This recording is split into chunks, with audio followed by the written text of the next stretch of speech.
Birthday வந்து இன்னைக்கு நல்லபடியா அமையணும்.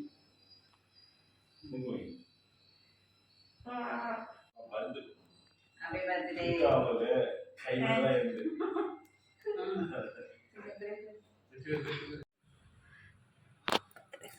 பர்த்டே gift வாங்கிக்க. தேங்க்ஸ். நான் அக்கா ட்ரெஸ்லாம் வந்து கலக்குறா. அதே கடை தானே வாங்குனீங்க? ஓ அதுக்கு தகுந்த பேகி ஷர்ட். அந்த இதை வாங்க, பையன் வாங்க. கீழே போடு பையன்.